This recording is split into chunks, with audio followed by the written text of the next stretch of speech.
You know, your heart beats more than 100,000 times every single day.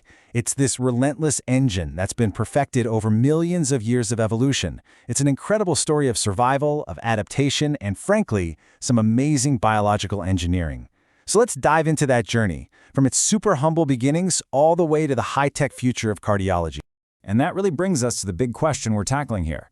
How did we get from a simple, pulsing tube to the super sophisticated four-chambered powerhouse that we all rely on every second of every day? Well, the answer is a 600 million year epic, and it is fascinating. So let's kick off our 600 million year journey right at the beginning, with the evolution of this ancient pump. We're going to trace the very first blueprints for life's most essential organ. Okay, so to really understand the heart, you first have to look at the two basic designs for a circulatory system. On one hand, you've got the open system, which is common in invertebrates like insects. Here, a blood-like fluid just kind of flows freely through the body cavities. It's pretty slow, very low pressure. But then you have the closed system, which is what we vertebrates use. Our blood is contained inside vessels, and that allows for this rapid, high-pressure flow that's absolutely necessary to support bigger, more active bodies. This timeline really shows the major upgrades over the eons. It all started about 600 million years ago with just a simple tube. Fast forward to 450 million years ago, and fish had evolved the first two-chambered heart. Then, the move to land demanded another huge leap. Around 385 million years ago, amphibians developed a three-chambered heart. And all of that led to what we have today, the incredibly efficient four-chambered heart, which is the gold standard for warm-blooded life. So now let's see exactly how those 600 million years of tweaks and upgrades built the incredible engine that's sitting inside your chest right now. It's time for a little tour of the human heart. First up, where is this thing? Well, your heart isn't just floating around in there. It's perfectly positioned, tucked away inside your chest, protected by the rib cage. It's nestled right between your lungs and sits just on top of the diaphragm. And fun fact, about 2/3 of it is actually slightly to the left of your body's midline. And here's the core of its genius design, the four chambers. You can think of it as two pumps working together in perfect sync. The right side takes in all the deoxygenated blood from the body and sends it over to the lungs for a refresh. Then, the left side gets that newly oxygenated blood back from the lungs and pumps it out to the rest of the body. It's simple, it's elegant, and it's incredibly effective. But what keeps all that blood from sloshing backwards and going the wrong way?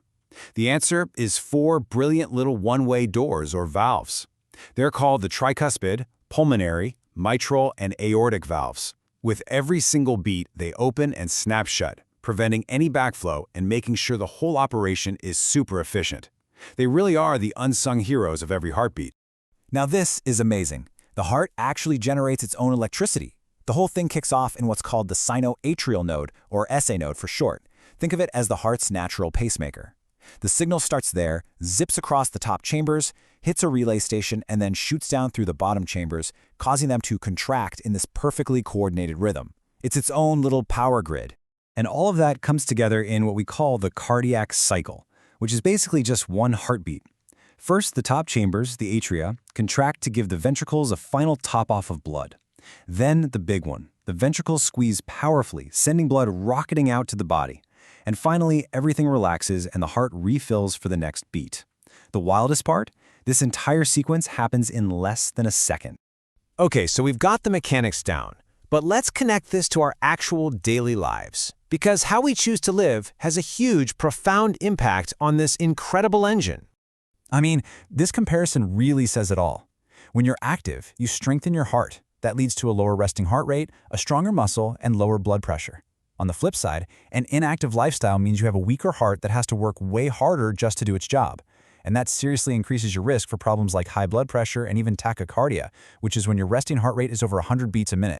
And here is a number that just drives the point home. A well-trained athlete's heart is so strong and efficient that it only needs to beat 40 to 60 times a minute when they're just resting. Now compare that to the average adult, whose heart needs 60 to 100 beats to do the exact same job. That difference is a direct measure of just how fit your cardiovascular system is. And it really all boils down to this quote here. Your heart is a muscle. Just like lifting weights makes your biceps stronger, doing aerobic exercise strengthens your heart. It responds to training, and that practice is just getting out there and being physically active. All right, so we've talked about how to train the heart that we have, but what happens when things go wrong? Let's look at how technology is now repairing and even replacing it. We're really entering a new era of cardiology where these breakthroughs are happening at an incredible pace. I mean, just look at this list of what's happening.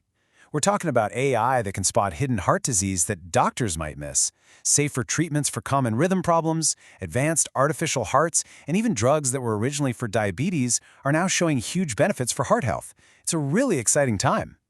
So let's just zero in on that first point about AI. A new AI system that analyzes ECGs, those heart rhythm tests, has shown a 77% accuracy rate in spotting structural heart disease.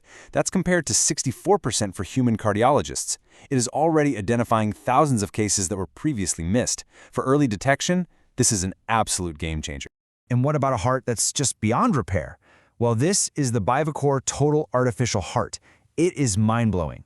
Instead of valves, it uses magnetically levitating rotors that spin to pump blood. It's literally technology straight out of science fiction. It's in trials right now, and it represents this massive leap forward, offering a new lifeline for patients who are waiting for a transplant. So, from a simple pulsing tube to an AI-assisted, technologically advanced organ, the heart's journey is just, well, it's remarkable. Its evolutionary story is ancient for sure, but as we've just seen, its future is being rewritten as we speak. Which really leaves us with one question. What on earth will the next chapter hold?